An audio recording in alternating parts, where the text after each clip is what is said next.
Assalamualaikum warahmatullahi wabarakatuh. Apa kabarnya teman-teman semua? Mudah-mudahan semua dalam keadaan sehat walafiat ya.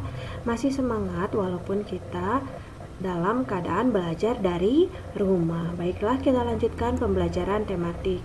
Masih tema 3, subtema 3. Hari ini kita masuk ke pembelajaran 3 dan 4. Iya, seperti biasa disiapkan dulu buku tematiknya, tema 3 yang judulnya makanan sehat ya. Ini dia tujuan pembelajaran kita pada hari ini. Muatan yang pelajarannya adalah IPS, PKN, dan Bahasa Indonesia. Baiklah, setelah membaca tujuan pembelajaran, semuanya dibuka bukunya halaman 95 sampai 96. Ayo membaca. Baiklah, Ibu beri waktu untuk membaca ya teksnya ini. Ya, setelah membaca teks yang tadi, bisa disimpulkan dari teks yang tadi atau bacaan yang tadi kita baca, organisasi P3A merupakan sebuah contoh pembangunan sosial budaya. Nah, ini dia. Kenapa disebut sosial? Karena tumbuh dan berkembang dalam kehidupan masyarakatnya. Kenapa disebut budaya? Disebut budaya karena di dalamnya terdapat ide atau gagasan yang bisa jadi merupakan warisan dari generasi sebelumnya.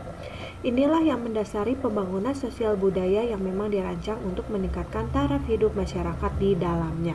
Ya, ini penting sekali. Jadi pembangunan sosial budaya itu bertujuan untuk meningkatkan taraf hidup masyarakat. Baik, kita lanjutkan ya. Nah, setelah membaca teks yang tadi, boleh teman-teman sambil dibuka teks yang tadi ya, yang halaman 95 tadi. Kita lihat dari teks tadi ada bentuk keragaman apa saja sih yang bisa kita temukan, lalu berikan penjelasan. Nah, nomor satunya contohnya ini, organisasi P3A dibentuk oleh petani itu sendiri berdasarkan kebutuhannya serta sesuai dengan norma dan nilai yang berkembang secara spesifik di daerah masing-masing. Ini berarti setiap organisasi P3A berbeda dari satu daerah dengan daerah yang lain. Jadi gini ya, organisasi P3A itu mungkin banyak, ada di tiap daerah mungkin ada, tapi itu disesuaikan kebutuhannya dengan norma dan nilai yang berkembang. Jadi itu merupakan salah satu bentuk keragaman karena berbeda-beda. Yang kedua, nih, para petani dapat memandang perbedaan, dapat masuk menjadi anggota organisasi petani pemakai air. Ini berarti semua orang tanpa memandang perbedaan dalam hal apapun dapat menjadi anggota organisasi. Nah, ini dia keragaman yang nomor 2 ya. Di sini petani itu tidak melihat perbedaan. Jadi semuanya boleh masuk jadi anggota gitu ya. Lalu keragaman apa lagi coba? Nah, organisasi ini menjadi wadah bertemunya petani untuk saling bertukar pikiran. Jadi bukan hanya sekedar menyediakan air ya, tapi anggotanya bisa saling bertukar pikiran, curah pendapat, serta membuat keputusan-keputusan untuk memecahkan masalah yang dihadapi bersama oleh petani, baik yang dipecahkan sendiri maupun yang memerlukan bantuan dari luar. Jadi setiap orang bisa memberikan sumbangsih berupa pikiran, saran, atau solusi untuk menyelesaikan masalah yang sedang dihadapi anggota organisasi tersebut. Nah, kita lihat halaman berikutnya. Dengan adanya P3A diharapkan petani dapat memiliki kemampuan untuk mengembangkan potensi, motivasi, dan keadaan dirinya sendiri.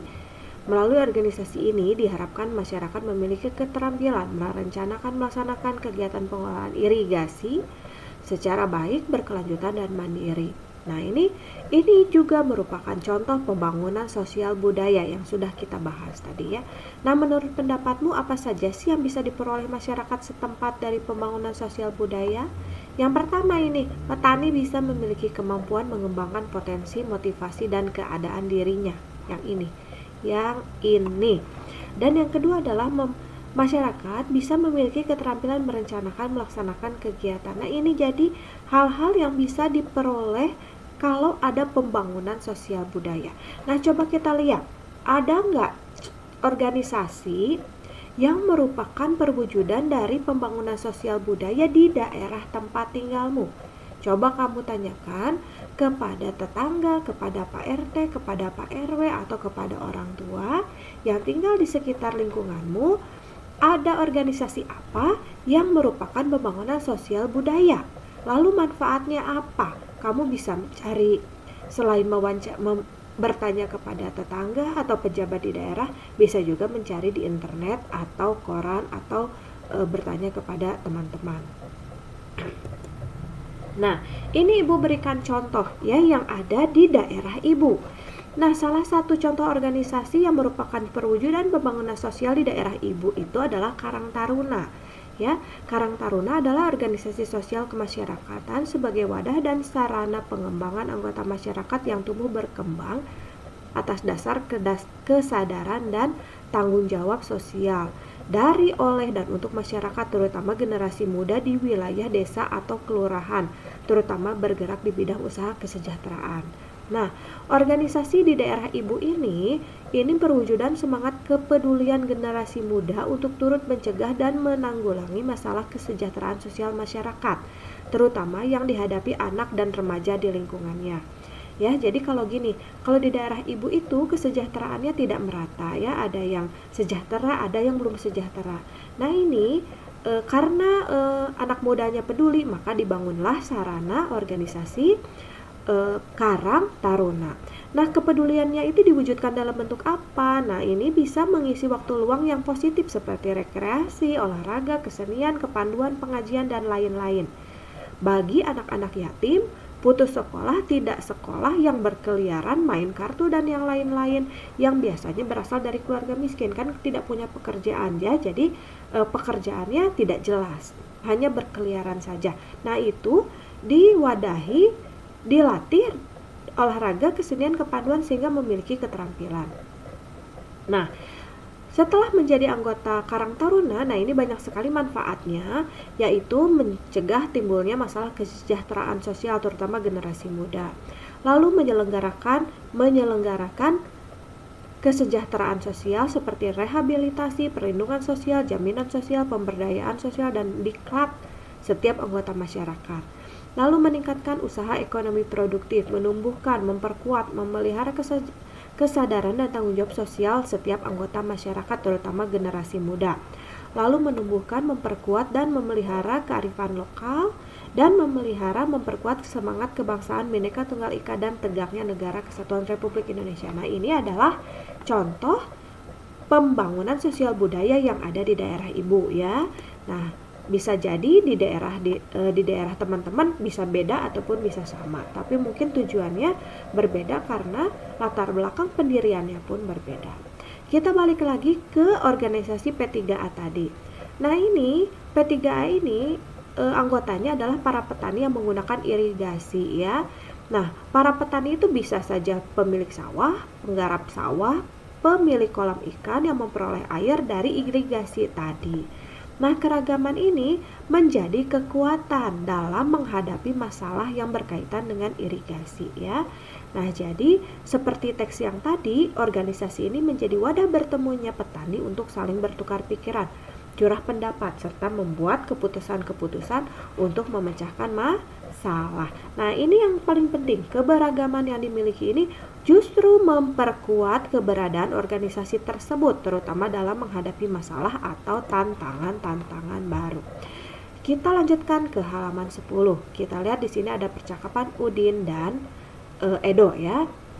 Harusnya ini ya Udin dan gambarnya harusnya Beni ya. Ini adanya Udin dan contoh saja.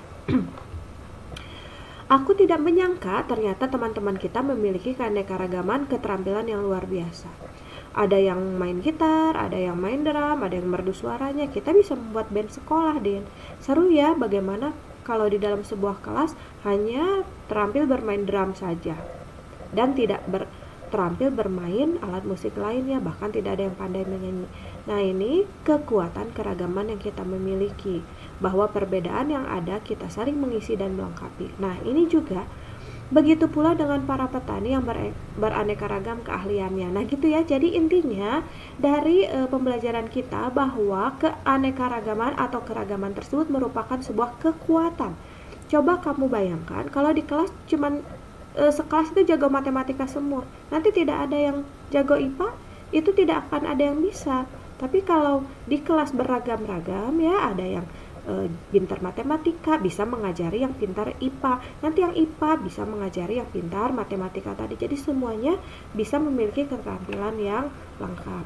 Nah, kalau di profesi apa saja nih, ada yang punya sawah, ada yang kebun singkong, ada kebun jagung, ini berbeda-beda ya. Nah, apa jadinya jika tidak ada kerukunan antar petani? Petani jagung tidak akur dengan petani singkong. Lalu petani singkong tidak akur dengan petani pisang. Kira-kira apa yang akan terjadi kalau tidak ada kerukunan? Nah, apakah perbedaan yang terdapat dalam masyarakat bisa memberikan manfaat? Perbedaannya coba kamu jelaskan. Ini merupakan tugas ya, jadi tidak Ibu kasih tahu jawabannya. Baiklah, kita lanjutkan ke halaman 100 dan 100 sampai 101. Di situ ada teks. Ya, coba kita baca dulu. Baiklah. Nah, setelah dibaca, sanggar tari juga merupakan contoh pembangunan sosial budaya. Baik, sampai sini berarti kita sudah menemukan 3 contoh pembangunan sosial budaya. Yang pertama adalah organisasi P3A, yang kedua adalah Karang Taruna, dan yang ketiga adalah sanggar tari. Atas dasar apa? Ini keragaman yang terdapat dalam anggota organisasi sanggar tari ini. Sanggar tari ini menjalani kiprahnya sebagai sebuah wadah bagi para pemuda dan pemudi di Kalimantan Selatan untuk mengembangkan diri, mengembangkan bakat dan kemampuan dirinya secara positif. Nah, itu dia keragamannya, ya. Lanjutkan lagi. Nah, ini dia di halaman 102 ada sebuah poster ya. Nah, keragaman sosial budaya Indonesia sebagai modal pembangunan nasional. Nah, tampaknya keragaman sosial budaya itu menjadi modal pembangunan nasional. Kamu setuju tidak? Lalu bagaimana pendapatmu? Ini pendapat Ibu ya. Ya, saya setuju. Pendapatnya karena dengan keragaman suku dan budaya yang dimiliki, kita bisa belajar untuk saling menghargai dan bertoleransi dengan yang lain. Dengan adanya toleransi, maka akan menghindari adanya perpecahan sehingga persatuan dan kesatuan akan terjaga dengan baik. 2 hal inilah yang menjadi modal penting dalam pembangunan nasional. Nah, ini dia juga hal yang sangat penting. Belajar saling menghargai, bertoleransi bisa menghindarkan perpecahan sehingga persatuan dan kesatuan dapat terjadi. Nah, ini ya sangat penting sekali. Ini perlu kamu ketahui karena kemungkinan akan ada di ulangan. Yang penting-penting akan ada di ulangan. Nah, sanggar tari itu adalah contoh swadaya masyarakat untuk pembangunan sosial budaya di daerah mereka. Kalau di daerahmu ada keragaman sosial budaya apa saja? Nah, kalau bahasa daerah ada bahasa daerah apa aja? Kalau misalnya keanekaragaman yang lain apa saja? Nah, coba kita lihat ya. Seperti biasa, contoh keragaman sosial budaya biar Ibu beri bahas saja ya. Nah, contohnya keragaman suku bangsa, ada suku Jawa dari Pulau Jawa, ada suku Batak dan Nias dari Pulau Sumatera Utara. Lalu ada keragaman apa lagi? Ada keragaman bahasa, ada bahasa Aceh, Batak, Minangkabau. Keragaman rumah adat. Lalu keragaman pakaian adat, keragaman senjata tradisional dan lain-lain ya. Nah, manfaatnya keragaman ini apa sih? Manfaatnya kalau Indonesia banyak sekali suku bangsanya, tidak terhitungnya ratusan, bahasanya juga ada ratusan. Untungnya apa sih manfaatnya? Nah, ini salah satunya akan Ibu berikan contoh.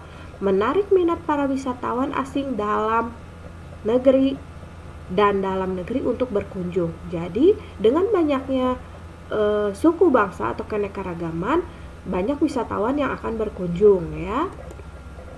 Ya, yang kedua, bisa mempererat persatuan dan kesatuan bangsa. Nah, itu contoh manfaat keragaman sosial budaya. Ibu hanya memberikan 2 contoh, 3, 4, 5-nya. Silahkan teman-teman mencari manfaatnya ya. Iya. Nah, ini dia di halaman 105. Nah, menyatukan berbagai keahlian memang sangat menarik. Bagaimana jika tidak ada keragaman? Coba ya. Nah, untuk Betul sekali ya katanya. Tapi kalau menyatukan berbagai keahlian itu butuh konsentrasi loh gitu. Nah, kalau butuh konsentrasi ini membutuhkan nutrisi. Kalau nutrisi kita tercukupi, maka konsentrasi kita juga akan tercukupi. Nah, bagaimana caranya? Kita harus menyempatkan diri makan minum yang cukup. Jangan lupa istirahat yang cukup. Nah, ini pembicaraan ini mengingatkan saya tentang fungsi sistem pencernaan. Sesuai dengan temanya makanan sehat, kita ini tidak lepas dari sistem pencernaan. Nah, ini dia, ini hanya untuk wawasan saja. Jadi tubuh manusia memerlukan asupan air putih yang cukup. Untuk apa? Untuk membuat sel-sel otak menjadi kalau tidak ini ya, kalau kurang sel-sel otaknya jadi tidak aktif. Konsentrasi menurun, suka berhalusinasi, tuh halu tuh. Infeksi kandung kemih, kulit menjadi kusam dan gangguan fungsi ginjal. Itu kalau kurang air putih menyebabkan tidak sehat tubuh kita ya. Demikian. Nah, ini sengaja yang ini Ibu lewat karena ini sepertinya tidak sempat kita lakukan, tapi Ibu hanya akan memberikan penjelasannya saja ya.